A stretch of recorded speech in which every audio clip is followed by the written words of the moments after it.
I'm so tired. Hey friends, so as you can probably tell, I am back in the UK. Sadly, I'm back. I flew back yesterday. I think my total awake time by the time I got to bed, with the time difference and the overnight flight on Thursday night, which I did not sleep a wink during because it was very, very turbulent. I think I was awake for a solid 34 hours. So I'm so jet lagged today that I can't actually think straight. It's currently like 2 p.m. I slept until 12. I feel like a slug. I have just gone and got myself a coffee, so I'm hoping this is going to sustain me. And then I have a fun reading challenge that I'm going to be doing. It's a bank holiday this weekend. So it's a 3-day weekend, which is perfect timing. So I do have a little reading challenge that we're going to get into, but my camera battery light's flashing, so I'm going to go in the house and charge it. And then I also have a couple of hauls to film, which you guys will see as well over the coming weeks. I'm going to split it into 2 parts. It's one haul, but over 2 parts. That's where we're at. But hey, welcome back to the vlog. I hope you guys are all doing well. Hey friends, okay, so I'm home now with my coffee, no longer in the car. I've just been filming some videos. I had my US haul and my haul of books that I bought while I was in the US, which you guys will see very soon, possibly even before this vlog. So if they go live before this vlog, I will have one or both linked. But now my TBR pal's out of control. And when I say out of control, I mean, like, I would say I'm ashamed. I am, but I'm also not. So, but anyway, today's video, I said I was going to do a reading challenge. I'm going to do how many books can I read in 24 hours. It is a bank holiday, so this means I have Monday off as well, which is a beautiful thing, especially, you know, because I'm dealing with jet lag and everything else. But I'm going to do the little trend that's been going around recently of, rather than just literally reading for 24 hours and seeing how many books I can fit in, I am going to allow myself to sleep because I'm jet lagged. I am going to be doing family time because I've just come back after 2 months away. So what I'm going to do is just start a timer on my phone, and every time I read, I will start the timer and I'll pause it when I'm not reading, and then once that timer reaches 24 hours, that is where we're going to end the challenge. So I just thought I'd give you a run through of all the books I would like to get to in this 24-hour period. So first of all, I've got about 18 minutes left in the book I'm reading on my Kindle right now, which is Scarred by Dana Eiley. I know she's a bit of a controversial choice at the moment. I had this book kind of before all of that kicked off, and I honestly just wanted to read it and clear it off my Kindle, so please don't come for me. I'm also reading Clarity and Connection by Young Pueblo. I will probably not finish this in this video because I'm wanting to read this slowly. This is my non-fic pick at the moment, and I'm just enjoying reading and digesting everything. It's like tiny little bits like that, you know, little thoughts and musings on clarity and connection in terms of love, relationships, friendships, healing, self-work, all of that kind of stuff. And I'm very in my personal development era right now. This is what we're doing now that I'm back in the UK. We are working on ourselves so that when I go back to the US next year, I am a different person. So yeah, this is the first book in my personal development journey, part 2, because I've already had journey part 1. This is journey part 2. This is what we're reading at the moment. Like I say, I won't finish this on the vlog because I don't want to rush through it, but I do want to read some more of it. So yeah. Then we've got Hex by Jenny Fagan. So this is a witchy book. I'm not going to go into too much detail now. I will sum it up properly when I start reading it.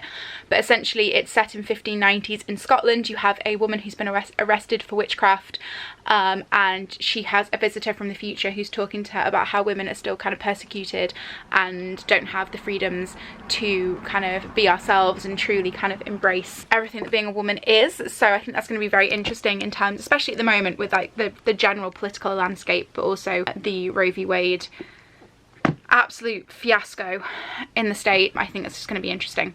Then I have 2 novellas. So I have Christmas in Quincy by Daphne Perry. This is the prequel novella for the Eden series. So I want to read this, even though I'm not feeling very festive right now and it feels like the wrong time of year.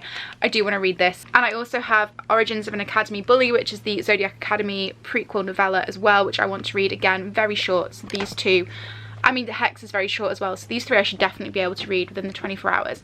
Then I have Garnet Flats by Daphne Perry, which is the newest book in the Eden series. This was released at the start of July. Very excited to get to this one, especially because I finished Juniper Hill on the way down to London in my 7-hour National Express journey from hell, and I've been wanting to read Garnet Flats ever since because it was teased at the end of Juniper Hill. so I'm very excited for that. And then finally we have 56 Days by Catherine Ryan Howard, which is a thriller set in lockdown in Ireland, and essentially it is these two people meet right before the lockdown starts and they like each other, they start getting to know each other, then lockdown is announced, so they decide to take the plunge and move in together early so that they can spend lockdown together. Only one of them ends up dead, and it's like a discussion on, is this the perfect crime? So yeah, that is my TBR. Then I also do have obviously an excessive TBR pile behind me with a lot of books on there that I want to get to. Another potential for this weekend, if I finish all of those, is My Killer Vacation by Tessa Bailey.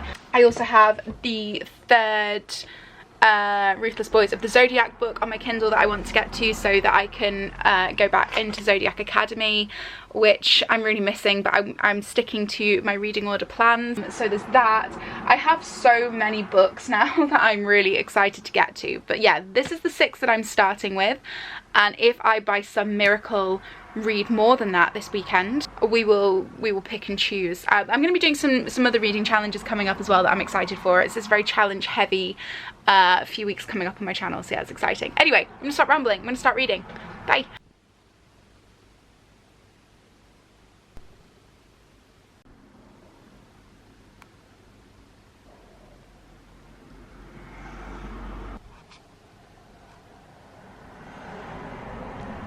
Guys, I'm 8 pages in, 8 pages, and I'm already tabbing the hell out of this book and highlighting stuff.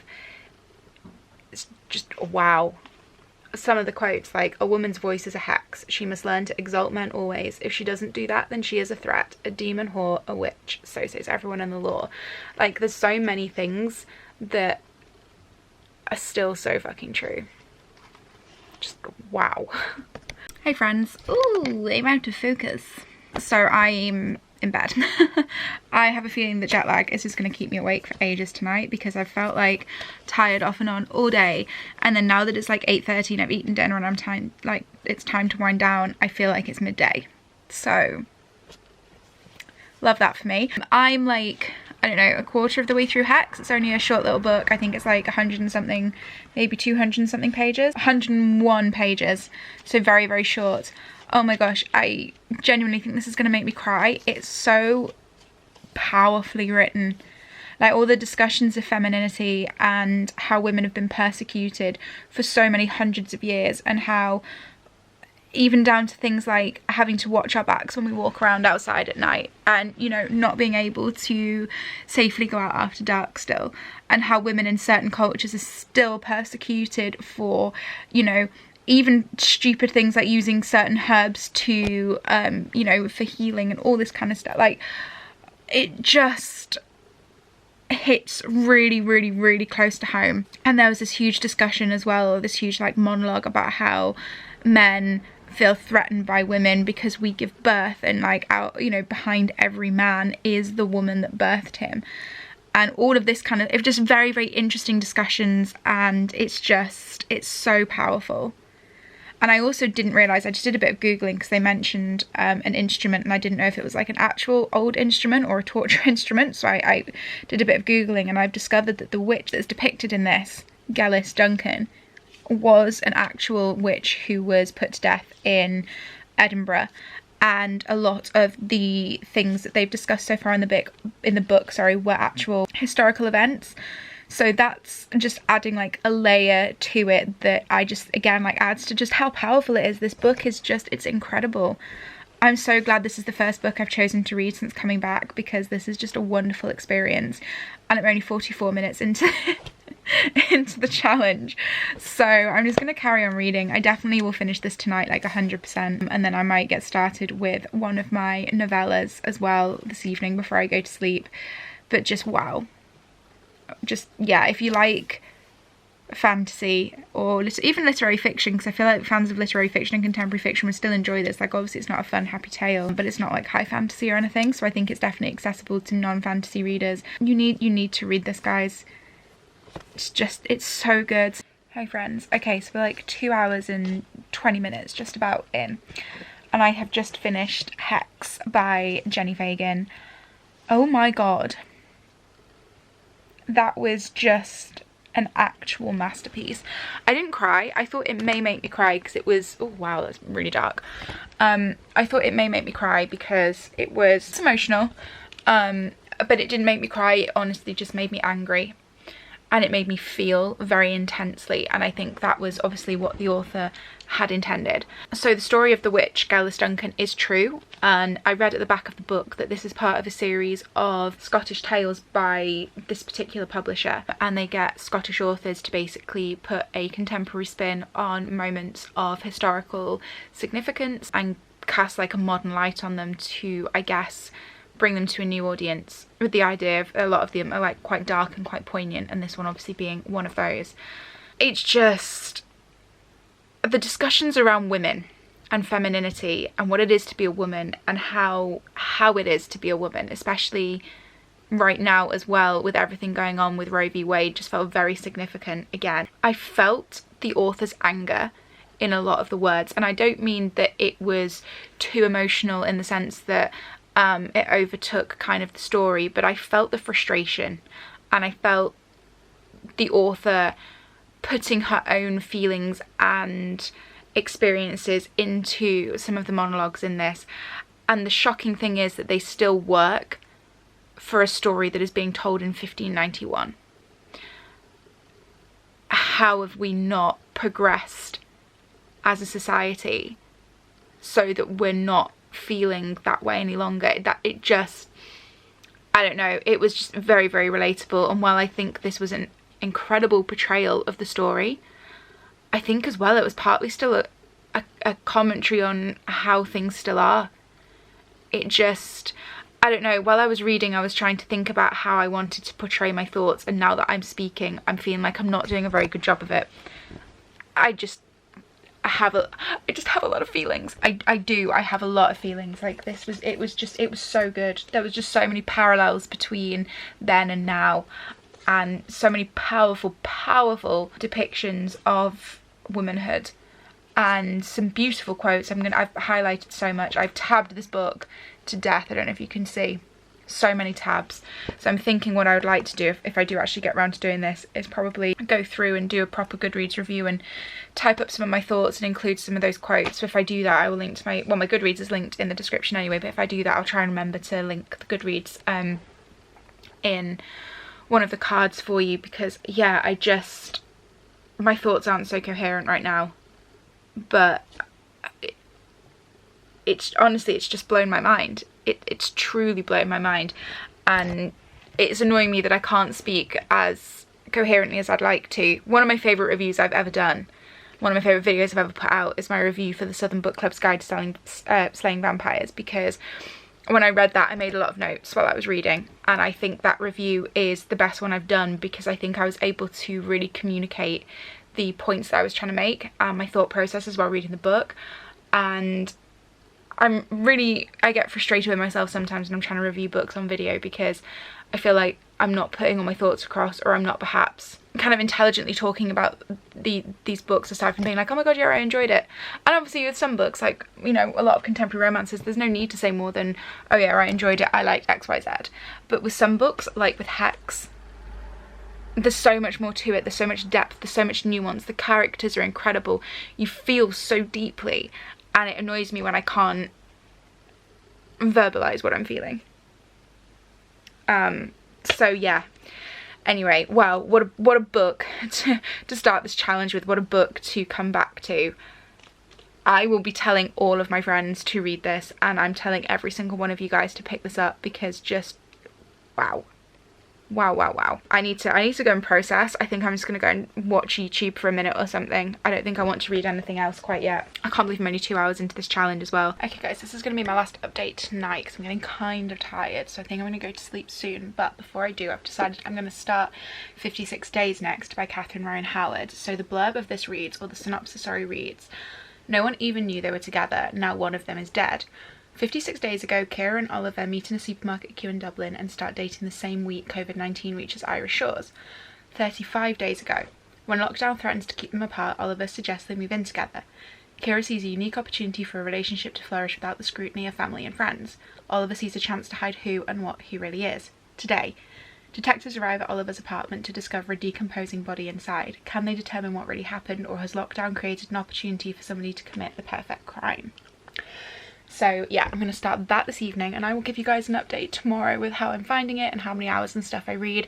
Currently obviously on like 2 hours and 15 minutes, so we shall see. Hey team, happy Sunday. I keep thinking it's Saturday, I keep wanting to say Saturday, but it's Sunday in fact, which is a beautiful thing because tomorrow is Bank Holiday Monday, so I have an extra day off and I'm so happy about it. How many times am I going to say that in this video, by the way? I don't even know. Anyway, I woke up a little earlier today, went and got coffee, spent some time with my family, and now I'm going to dedicate some time to reading 56 Days. So I carried on reading last night after I stopped filming.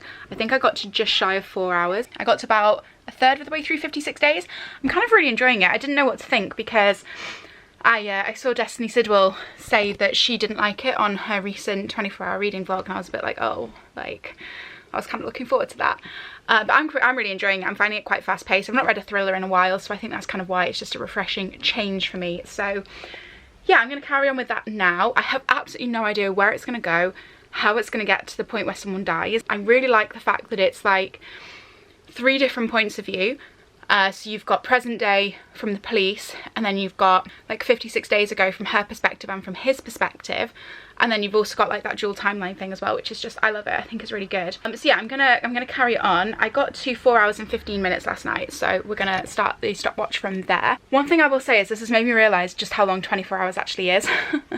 And I know I'm doing this over a 3-day weekend, but if it gets to like the end of Monday night and I haven't reached 24 hours, I am gonna have to stop because I can't be doing this during the week with work. So it's going to be 24 hours or until Monday night. But we'll see how much reading I get done today and tomorrow. It may well be that I do 24 hours total in the end.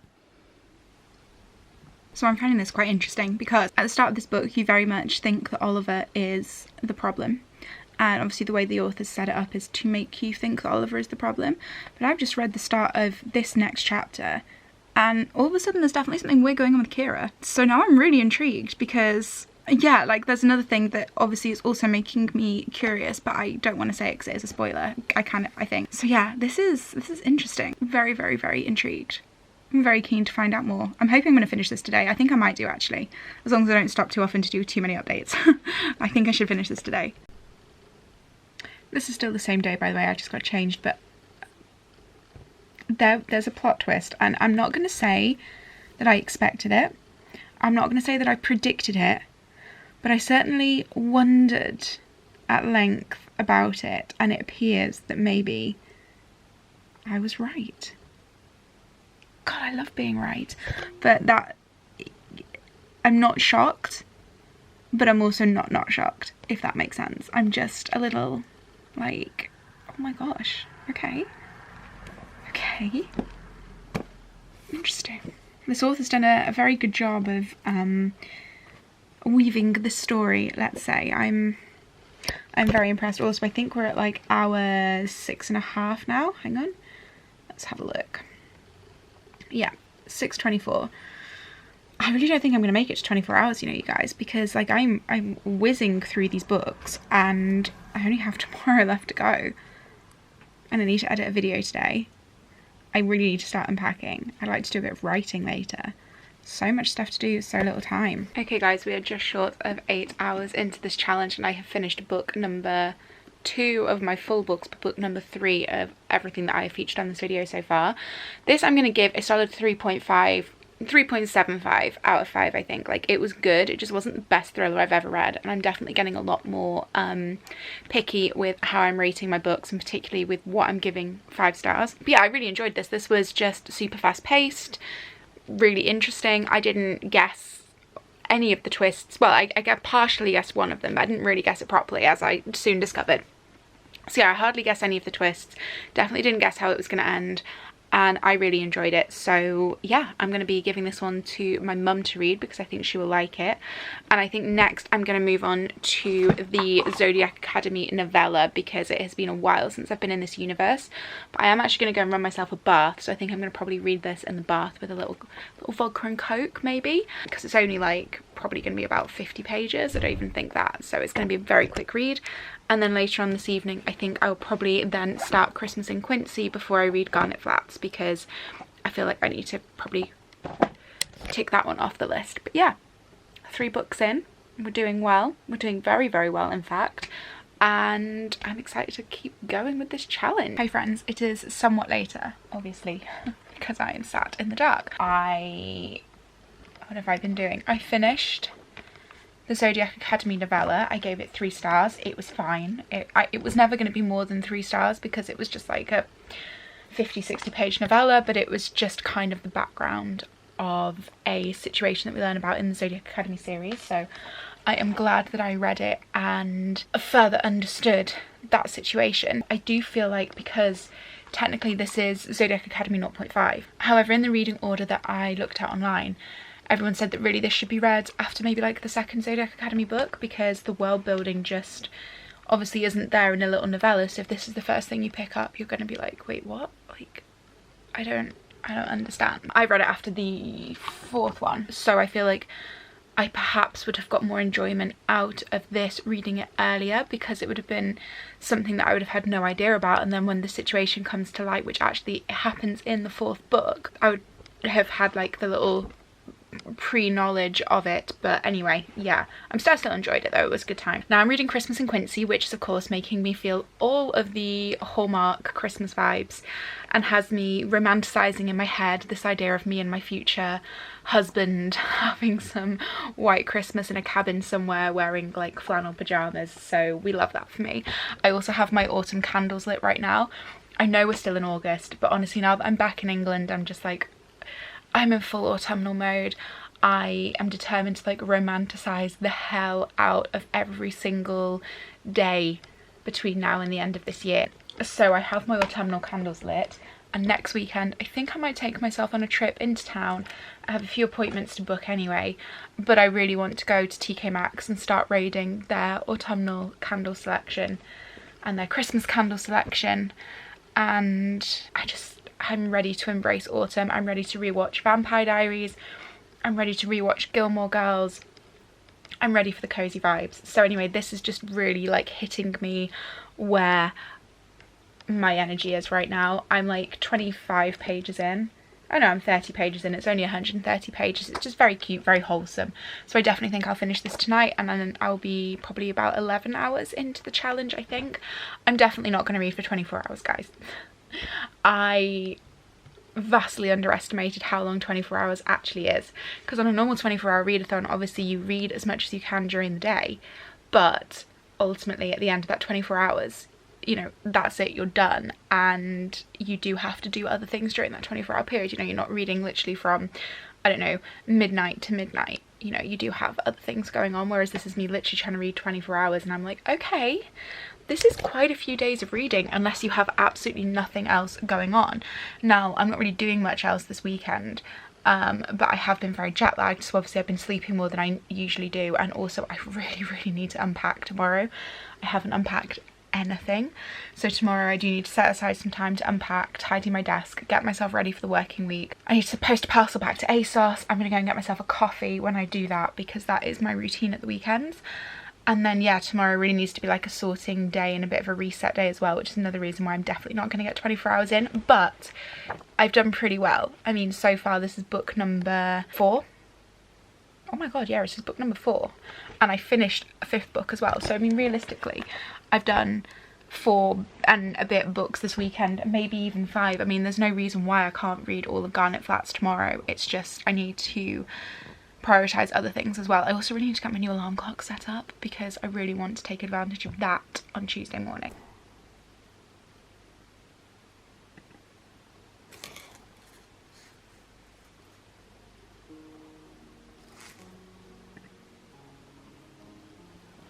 Hey guys, it is Monday, so it is the last day of this challenge. We are on hour 11, I think I finished on last night. And I finished reading Christmas in Quincy. I can't remember if I updated you. No! Oh my stop. Oh no! My timer finished. What the heck? I never cleared that last night. Oh. I'm really sad. Okay, well I know it got to like 11 hours, so Okay, I think it was like 11 hours and 5 minutes, so we'll call it 11 hours and we'll start again and we can add that. Oh my god, I'm so annoyed about that. That's so frustrating. Anyway, I finished Christmas in Quincy last night. I can't remember if I told you guys. I gave it 4 out of 5 stars. I really enjoyed that little novella. It was like a Hallmark movie in a book. It was beautiful. Made me feel very festive. Was loving life. So today I'm going to start reading Garnet Flats, which is the newest book in the Eden series. So yeah, I'm just going to crack on with that now. This afternoon I really do need to like get my life together. It is a bank holiday today, but I do have one work meeting at 6 PM I think, so I'm gonna have to do that. So I'm probably gonna read until lunch, and then after lunch I'm gonna set some time aside to just like sort my life out, and then I'll read again this evening I think. I know I'm definitely not gonna make it to 24 hours, but I think I'll probably make it to about 15. Let's see if I can read this entire book today. I have been able to read an entire Eden's book in a day before, so there is no reason why I can't do it again today, especially because I'm not working today. So let's see if I can do it. Let's see if we can end this video on 6 books having been read in this 72-hour period.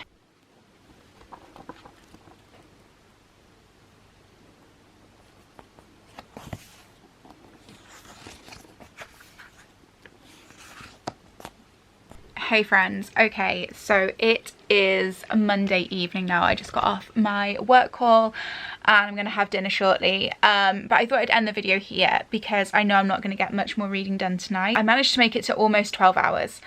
And I don't want to say I failed this challenge because I really didn't. I read a lot in that 12 hours. I just hugely underestimated how long 24 hours of full reading actually is. I feel like if I did this challenge again, I would definitely need to do it over the course of like a week or something, but I just didn't have the time with work and stuff this week. So yeah, I'm gonna end it here. So I thought I'd recap before I end on exactly what I have read during this challenge. So I started off by finishing Scars by Dana Eiley. I gave that 3 out of 5 stars. It's like a dark mafia romance. It's okay. It wasn't great, but it wasn't bad either. It was just okay. Then I read Hex by Jenny Hagen, which was a resounding 5 stars. If I could give it 1,000,000 stars, I would. This was fantastic and I loved every single second of it. So this is definitely, I think, my favourite book of, well, I don't know why I'm saying I think. It's definitely my favourite book that I read on this challenge. Also, oh my gosh, I look such a mess. Then I read 56 Days by Catherine Ryan Howard. I gave this one 3.75 I think it was technically. I really enjoyed this. Again, it was a fast-paced, like, good little thriller. I couldn't guess the plot twists or anything, and I had a great time reading it, so that was good. And I then read my 2 novellas. So we did Zodiac Academy, Origins of an Academy Bully, which was 3 stars, and then we also did Christmas in Quincy, which was 4 stars. And I have made a good start on Garnet Flats. I'm coming up on a quarter of the way through, but I just know I won't finish it this evening. I really need to finish unpacking, tidy my room, and just get my life sorted for tomorrow morning. So that's what I'm having to prioritise over reading. But I had a great time. It was fun. I love doing reading challenges. I do have another one coming up at some point this next month, so that's going to be exciting too. Also, I'm going to do a monthly TBR as well for September. I haven't filmed it yet. I'm going to film it at the weekend, so we'll be a little bit into September by the time it goes live, but hopefully not too far in. But that I'm really excited to bring you guys as well, the return of the monthly TBRs. We're going to go cozy autumnal fantasy vibes. I think maybe some dark academia thrown in. I'm very much feeling like romanticizing autumn right now, so that is what we're going to do. But anyway, I hope you guys have enjoyed this video. If you have, as always, please give me a thumbs up. Let me know in the comments below. Don't forget to subscribe if you are new, and I will see you in another video very soon. Bye friends.